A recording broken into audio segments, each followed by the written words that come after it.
Estamos en comunicación con el crítico cultural, ensayista y profesor universitario. Nos referimos a Alejandro Kaufman, a quien tenemos en línea. ¿Qué tal, Alejandro? ¿Cómo te va? Pablo Yumata te habla. Hola, ¿qué tal? Gracias por el llamado. No, gracias a vos por aceptar esta entrevista. Bueno, ¿por qué pensás que Milei sigue siendo el presidente de la nación argentina cuando yo creo que la mayoría de los que no lo votamos creíamos que iba a durar 3, 4, con suerte 6 meses? ¿Cómo sigue siendo presidente un tipo de esta Sabes que te oigo bastante mal, no sé si se podrá mejorar A ver, ¿escuchaste algo de lo que te dije? De lo que me... Bueno, yo te escucho re bien, Ahora mejoró, Bueno. Vos me decías, ¿por qué el presidente...? Sigue siendo presidente. A pesar de el descalabro económico, político, social y destructivo que está llevando adelante en la sociedad argentina. Sí, bueno, es lo que se necesita discutir y es también lo que está siendo muy difícil de esclarecer. Hay algo de encubrimiento, hay formas de encubrir de distintas maneras, a veces de un modo conveniente, interesado, otras veces no tan consciente. Un aspecto de cuando algo es muy horroroso es que no se puede creer, no se lo puede creer. Es decir, cuando vos te salís completamente de lo posible, de lo imaginable, de lo concebible, de lo esperable, y eso lo haces de un modo eficaz, que resulte, que tenga efectos, resulta increíble, ¿no? Es decir, no se puede creer. En Argentina, los desaparecidos, muchos no podían creer lo que se decía que estaba pasando. Claro. No, esto no puede estar ocurriendo. Y en el caso de Milei, que dijo todo lo que iba a hacer, no se le creía también. Es decir, no puede ocurrir esto. Esto no puede cerrar el Garrahan, eso no puede suceder. Como empezó a suceder, o sea, primero creímos que eso iba a durar muy poco, en la medida en que los que entendimos lo que iba a pasar, porque no fue eso así en todos los casos. Claro. Lo que estábamos en una posición opositora y sabíamos lo que venía, pensamos que eso no podía durar. Pero quienes lo apoyaban seguían sin creer. O sea, esa incredulidad puede tener un lapso muy prolongado. Porque la cuestión es qué les tiene que pasar a esas personas para que cambien de idea. ¿Qué les tiene que pasar? Tiene que pasar algo muy malo realmente, algo muy extremo y muy generalizado, y eso implicaría un agravamiento de la situación que ojalá no llegue a ocurrir, pero este tipo de fenómenos son así, lamentablemente son así, por eso no hay que dejarlos, no tienen que ocurrir, o sea, esto no debería haber sucedido, ¿no? Esta es una sociedad que permitió que ocurra esto, y ahora es demasiado tarde, y por lo tanto hay un daño que ni siquiera podemos calibrar, porque es inmenso, es enorme, nos damos cuenta de que es enorme, los que nos damos cuenta, porque hay otra parte de la sociedad que no solamente no lo puede creer, sino que no es que no lo puede creer, sino que no cree tampoco, no cree lo que está frente a sus ojos, o lo justifica, esa es otra forma también, ¿no? Claro. Lo justifica. Lo tiene que hacer por cómo dejaron los demás, cómo dejaron el país. Claro, es un disparate total, es una cosa totalmente absurda, que solamente, por ejemplo, hay una cosa que hay que tener en cuenta, es que el ataque contra el campo popular es constante, es decir, en la forma que tuvo, comenzó más o menos en el 2006, 2007. Sí. Y en el 2008 tuvo una eclosión. En el 2008 se intensificó mucho, pero algunos ya veníamos discutiendo de eso, de 2006, 2007, escribíamos sobre eso, lo hablábamos. De que venía eso, venía el ataque contra Cristina, contra el kirchnerismo, contra el peronismo, contra el campo popular, contra lo que llamaban la corrupción, venía con una intensidad enorme, y en el 2008 estalló todo con el conflicto del campo. Entonces ahí se generó una escalada de odio y de segregación, de discriminación, de exclusión, de cancelación de una magnitud inconmensurable. Y eso a la larga llevó algunos años, pero terminó en derrota. El macrismo instaló prácticamente todo lo que implica Milei, pero Milei decuplicó la apuesta. Exacto. La triplicó, la cuadruplicó, la duplicó. Totalmente. Lo convirtió en algo tan monstruoso, tan aberrante, o sea, es una completa aberración, Y la paradoja es que cuando más extremo es algo, de pronto resulta más eficaz, porque es tan extremo que no hay cómo responderle. Ese es el problema. Y la otra cuestión es que el campo popular derrotado se desmoraliza, porque se produce una desmoralización que hay que superar, y que es difícil superar, lleva tiempo. Si cómo nos derrotan, si defendemos los intereses populares, ¿cómo puede ser? Claro. ¿Cómo puede ser que quienes se trata de defender sus intereses se ponen en contra? Y eso es muy duro, es muy traumático. Hay que tener paciencia, hay que tener tacto frente a nuestra propia derrota, porque es muy doloroso. Bueno, pero acabas de mencionar la derrota que ya tuvimos y que próximamente volvemos al ruedo electoral, donde se juega, creo que muchísimo, ¿no? La provincia de Buenos Aires, el bastión principal del peronismo. ¿Sabes que te oigo mal? Te oigo de un modo irregular y por momentos se me pierden palabras. A ver, te decía que perdimos en las últimas elecciones, obviamente después de una experiencia triste, quizás, que de alguna manera nos decepcionó muchísimo, que fue el Frente de Todos, y ahora tenemos una vuelta a elecciones democráticas, donde de alguna manera se puede llegar a ver qué es lo que pasa de aquí en adelante. Me refiero a las elecciones del 7 de septiembre y me refiero a las nacionales de octubre. ¿Crees vos que ahí puede llegar a haber gente que confió en Milei y que ahí a partir de ahora, bueno, se empezó a dar cuenta de que esto quizás no era lo que ellos preveían, no era lo que ellos querían, y obviamente muchos se deben estar sintiendo perjudicados con estas políticas de Milei? ¿Crees que puede haber algún batacazo o crees que quizás nos sorprendamos nosotros mismos? Sí, yo creo que ese es un tipo de pregunta que tenemos que reformular, porque muy buena parte de la conversación pública es sobre lo que uno cree que va a pasar. Y eso parece tentador hablar de esa manera, pero vos sabés que yo creo que habría que revisar esa forma de discutir, porque implica, primero, uno no sabe lo que va a pasar. La verdad que no sabe. La única forma de saber qué va a pasar es cuando pasa. Es decir, cuando la gente va a votar o no va a votar y vota de un modo o de otro, ahí sabés lo que pasa.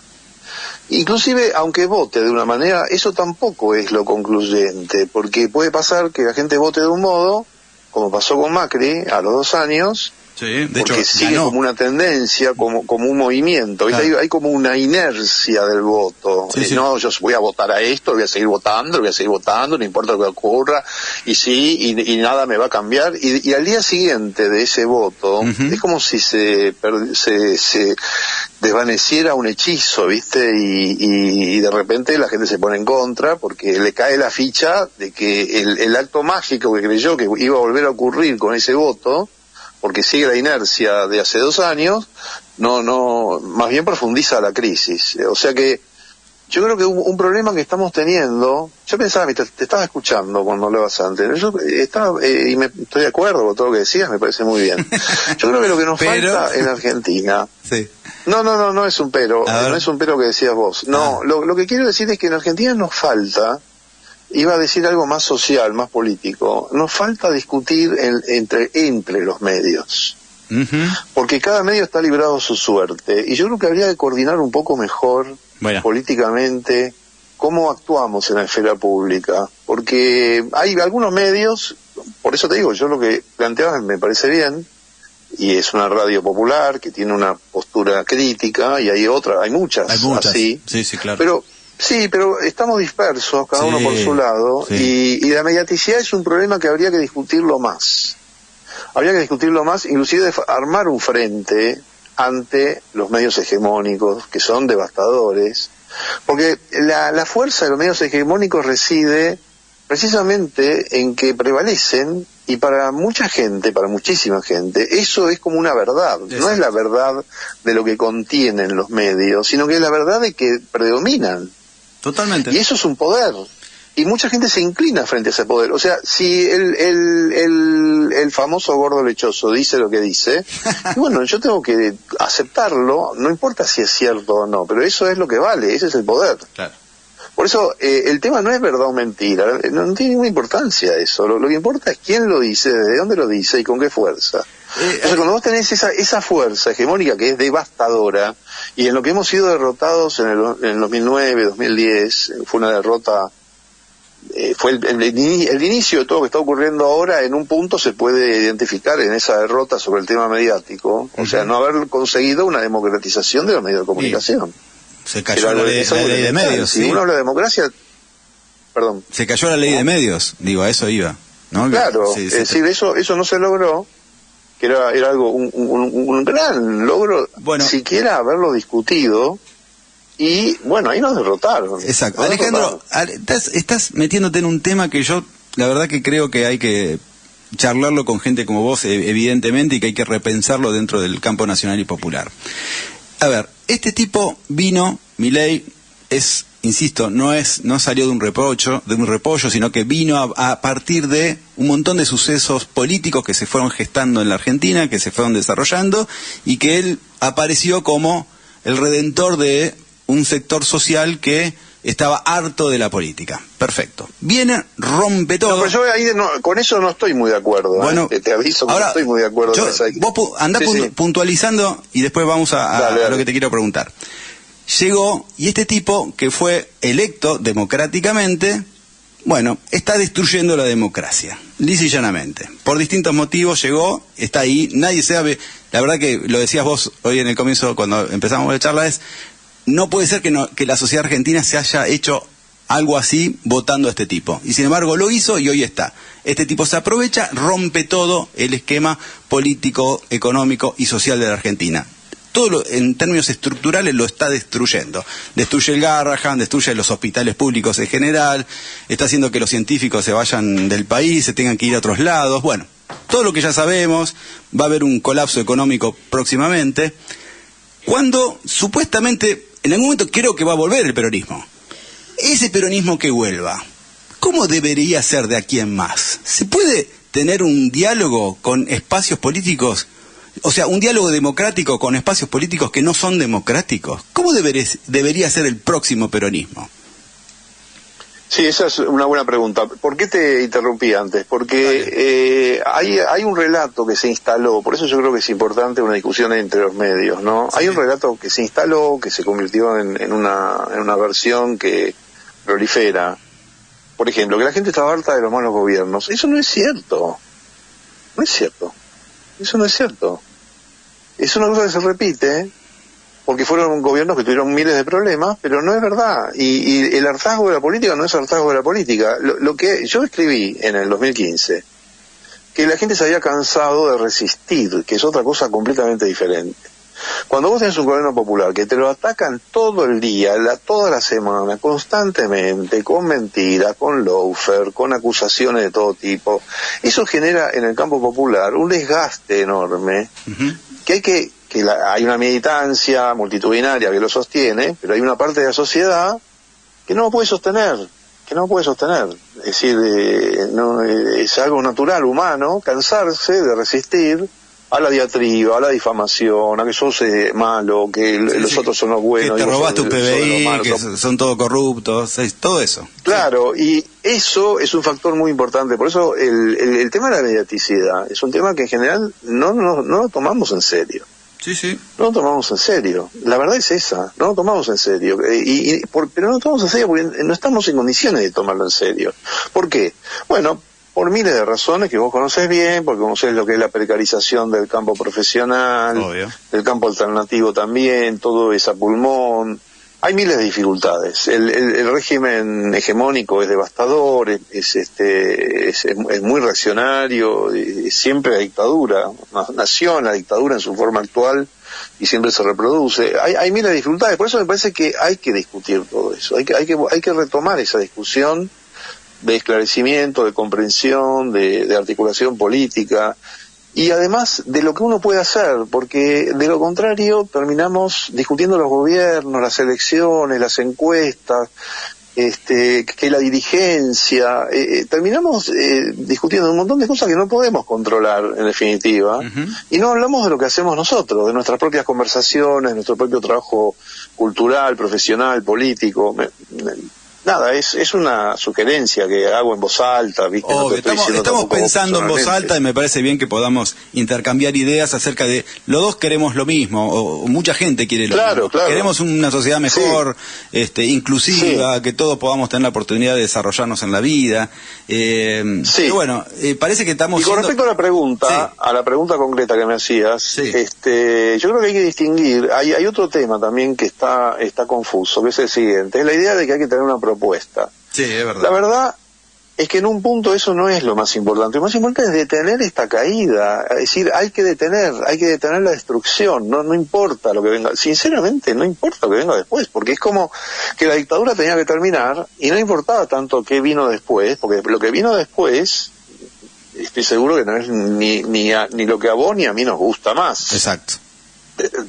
¿No? No es lo que votamos. Obvio. No es exactamente lo que votamos, lo que vino después del 83, y sin embargo sirvió para detener la dictadura. Es decir, cuando vos tenés un horror absoluto, una aberración completa, hay una prioridad en sacar eso, en terminar con eso y pasar a algo más humano. O sea, cualquier cosa que no sea esto es mejor. Va a tener una mayor habitabilidad y va a permitir recomponernos, incluso moralmente, afectivamente. Por eso yo creo que la exacerbación de la discusión sobre las propuestas, no está mal discutir todo lo que haya que discutir. La política es así, no hay que renegar de ninguna discusión, de ninguna tensión, de ninguna interna, no hay que renegar de nada de todo eso, pero hay que tener conciencia de que lo prioritario es detener esto. Esto tiene que detenerse, no puede seguir, y no es solo una cuestión institucional, es una cuestión de la conciencia también. Sí. Es decir, ¿de qué conciencia tenemos sobre lo que está ocurriendo? No podemos estar hablando de numeritos y de que la inflación y de que el dólar y de que hizo Caputo. No, acá hay una aberración humanitaria, hay una destrucción humanitaria de un país, hay una entrega completa de la soberanía. No pasa en ningún otro lugar del mundo lo que está pasando en Argentina. Porque las derechas, esas otras derechas de tantos otros países, son soberanistas. Claro, son nacionales. Y la derecha argentina, inclusive dictatorial, tiene un soberanismo que es pésimo, porque finalmente es de entrega también, pero lo que viene Milei a hacer es a destruir toda soberanía. Lo que dijo el 2 de abril, ningún presidente de ningún país de la historia puede decir lo que dijo él. Eso no puede estar sucediendo. Entonces, una cosa que me parece importante de la conversación pública es tomar conciencia de la gravedad de lo que está ocurriendo y no permitir discusiones que nos distraigan y que nos involucren con el oficialismo en falsos debates. Bien. Alejandro, falsos debates economicistas, financiarizados, totalmente, coyunturales, tácticos, que no son relevantes. Eso es mi parecer, ¿no? Totalmente. Vamos al tema de la emancipación, que también vos has escrito mucho sobre el tema. ¿Cómo se para esto? ¿Cómo hacemos para que esto deje de existir? Por eso te digo, yo creo que una forma de lo que está a nuestro alcance hacer, porque la pregunta es ¿qué podemos hacer? Exacto. Es trabajar sobre la conciencia. Por eso me parece tan importante la mediaticidad. Nosotros estamos desperdiciando. Hay decenas y decenas de medios de todo tipo, de gente muy bien intencionada, streamers y demás, que están preocupados por el rating, por entretener gente, lo cual no me parece criticable en sí mismo, porque todos tenemos que vivir de algo. Pero hay que coordinar un esclarecimiento de las conciencias sobre lo que está ocurriendo. Porque yo te estoy planteando lo que te digo sobre esta situación aberrante, y eso no está en la conversación pública. Yo creo que tiene que estar. Tiene que ser difícil para el otro lado mentir de la manera que mienten, encubrir de la manera que encubren, distraernos de la manera que nos distraen. Tiene que ser más difícil eso. Y se la estamos haciendo fácil.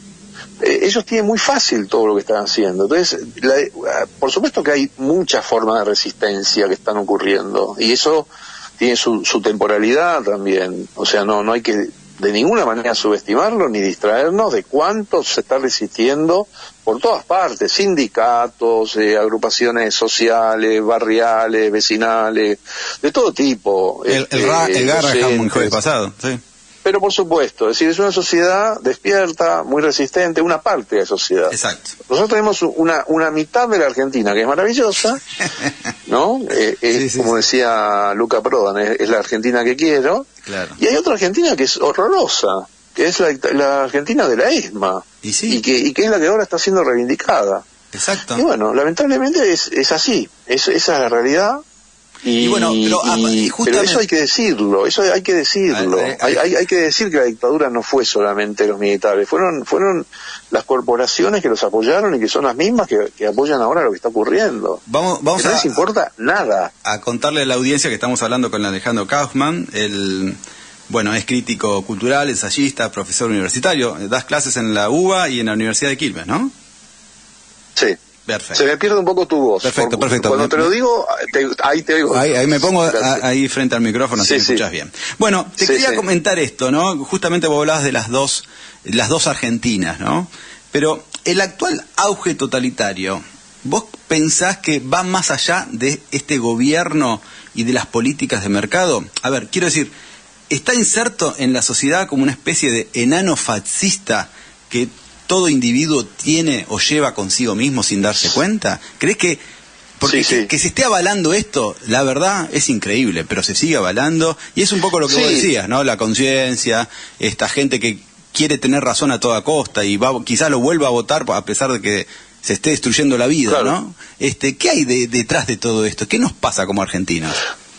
Bueno, ese es el problema del fascismo, que es toda una discusión, es una discusión muy difícil, muy compleja, están los que se oponen a describirlo de esa manera, porque admitir que hay una situación de fascismo es reconocer la gravedad de lo que está ocurriendo y que hay con quienes no se puede discutir. Uh-huh. Es decir, que solo se los puede excluir de la esfera pública, que es lo que por fin empieza a ocurrir ahora, por ejemplo, en el caso Mengolini, que se convierte en un caso judiciable por razones totalmente justificadas, porque no se puede admitir lo que está ocurriendo. Entonces, cuando asume esa gravedad extrema, bastante extrema, bueno, entonces se recurre a un litigio, ¿no? Uh-huh. A un pleito. Sí. Pero eso tuvo que haber ocurrido. O sea, hemos estado dejando que esto ocurriera, lo hemos permitido desde el minuto cero. Es decir, Milei no tendría que haber sido candidato, no tendría que haber llegado, porque esa es otra cosa que te quería decir. Milei es un cisne negro, no es alguien que interpretó nada, llegó por casualidad ahí, porque se lo dejó llegar, porque estuvo siendo validado por los medios de comunicación, por los medios que disfrutaban del rating que producía. Exacto. Es cierto que había algo en la sociedad que estaba predispuesto a esa situación fascista.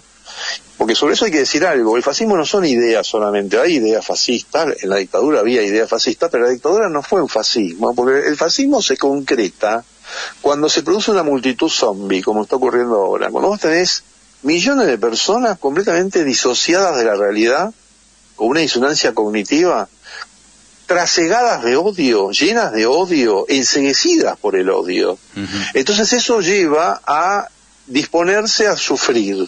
Están dispuestos a sufrir porque creen que la culpa la tiene lo que odian.